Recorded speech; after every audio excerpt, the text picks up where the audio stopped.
دلکشا منگلا جھیل کے اس پار، سرسبز و شاداب وادی اندرحل کے مہکتے سمنظار میں چہار سو باز گشت کرتی ایک خوشگوار خبر فضائی حدود و قیود عبور کر کے کسی پرہیزگار مومن کی زبانی آخرکار ہماری گنہگار سماعتوں سے بھی آن ٹکرائی کہ ڈڈیال کے مضافات کی کسی خوشنما بستی میں کہیں جنت نما معاشرہ آباد ہوا چاہتا ہے۔ اس پر جمال خوشخبری کی شنید سے جہاں دید کی تمنا نے پر جلال لنگڑائی لی، وہاں اپنی بے خبری پر ملال بھی ہوا کہ نوزائیدہ جنت کے قرب و جوار میں رہائش پذیر ہوتے ہوئے ہنوز اس قرب کی لذت سے ناآشنا ہے۔ یہ کیسے ممکن ہے کہ بندہ مومن جنت کا ہمسایہ ہو اور وہ ذوق دیدار اور ہمسائیگی کے خمار میں گرفتار ہو کر اس پر یلغار نہ کر دے؟ بس ایک شب انہی بشری کمزوریوں کی زد میں آئے، عالم وجد میں یورش کی نیت باندھی اور اگلی صبح سویرے منہ اندھیرے کوچ کا نقارہ بجاتے دن دناتے گنگناتے جنت ارضی کی تلاش میں نکل پڑے۔ جنت کی طلبگاری کی سرشاری فقط ہم پہ ہی طاری نہیں، بلکہ جملہ معززین بشمول مومنین اس کی تیاری باقاعدہ جاری رکھے ہوئے ہیں۔ جب سے حضرت آدم کا جنت سے انخلا ہوا، تب سے ابن آدم جنت میں دوبارہ داخلے کے در پہ ہے۔ جنت کا تصور لگ بھگ تمام مذاہب میں موجود ہے، تاہم ان کا ناک نقشہ داخلے کے لیے شرائط الگ تھلگ ہیں۔ انسانی تاریخ کے اولین دور کی اگر دوربین سے چھان بین کی جائے تو قبل مسیح زرتشت المعروف زردشت کے ہاں بہشت کی معہوم سی شکل ابھرتی نظر آتی ہے، جس کے پیروکار آگ کا الاؤ روشن کیے ابھی تک دشت و صحرا میں بہشت کے متلاشی ہیں۔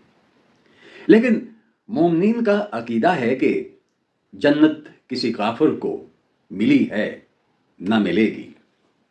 الغرض آتش پرستوں کی بہشت، میں پرستوں کا ہیون اور بت پرستوں کا سورگ ایک جیسے مقام برائے دائمی قیام و آرام ہیں۔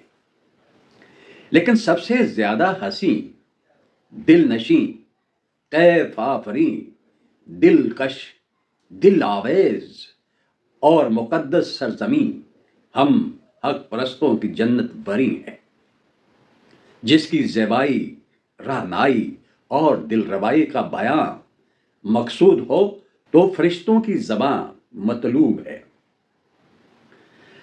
ہمارے ناقص گماں میں اس ابدی جہاں کا جو اجمالی خاکہ ابھرتا ہے، اس کے مطابق یہ ایک ایسا گوشہ عافیت ہے جہاں ہر سمت ہمہ وقت امن عامہ کی صورتحال پرامن اور پرسکون ہے۔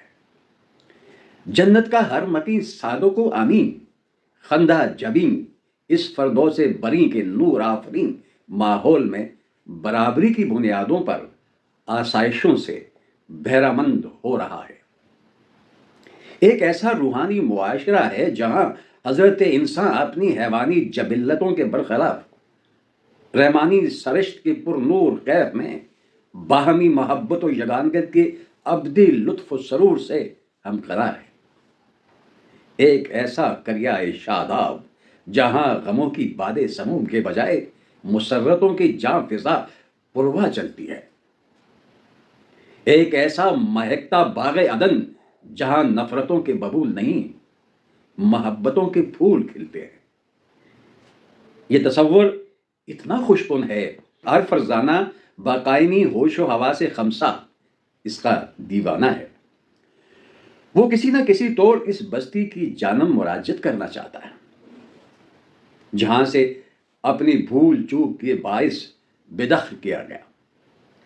ہم سمیت جملہ بندگان خدا اس دل نشیں ماحول کے جاں آفریں کیف سے مغلوب ہیں اور اس پہ غلبہ پانے کے لیے اپنے اپنے قرینے سے مہر جہاد ہیں۔ لیکن حضرت انسان کو کبھی یہ خیال نہیں آیا کہ اس عارضی دنیا کو بھی ارض جنت بنایا جا سکتا ہے۔ جی ہاں، کہ اس عارضی دنیا کو بھی ارض جنت بنایا جا سکتا ہے۔ تاریخ کی مخبری کی طفیل ہمیں شداد اور حسن بن صبا کے جنت کا ذکر خیر تو ملتا ہے، لیکن اس کے پس منظر میں شر کے شرارے بھی شعلہ فشاں نظر آتے ہیں۔ ان بے ثبات حرکات کے پس منظر میں فتنہ و فسادات کے محرکات کے علاوہ ہر دو کے نفسیاتی مسائل اور ذاتی مقاصد پوشیدہ ہیں، لیکن خدائی جنت سے بنی آدم کے اجتماعی مفادات اور انسانی فلاح کی برکات حویدہ ہوتی دکھائی دیتی ہیں، اور یہی رب کائنات کی جانب سے ایک انعام ہے جو وہ صالح اعمال کے عوض اپنے نیک مخلوق کو عطا فرماتا ہے۔ انسانی تاریخ کی مزید سراغ رسانی کی جائے تو دو اور بندوں کا سراغ بھی ملتا ہے جنہوں نے جنت نما معاشرے کا تصور پیش کیا، لیکن تعزیز اپنے غیر جامع تصورات کو عملی پاجامہ نہیں پہنا سکے۔ اس میں اول یونانی فلسفی افلاطون تھا، جس نے اپنی کتاب ریپبلک میں پبلک کے لیے مثالی معاشرے کا نقشہ بڑی خوبی سے کھینچا۔ اس کی جنت تمام عملی بندوں کے لیے تھی، سوائے بیچارے شاعر کے کہ جیسے اس حواس باختہ فلسفی نے اپنی خود ساختہ خیالی ریاست سے باہر دھکیل دیا تھا۔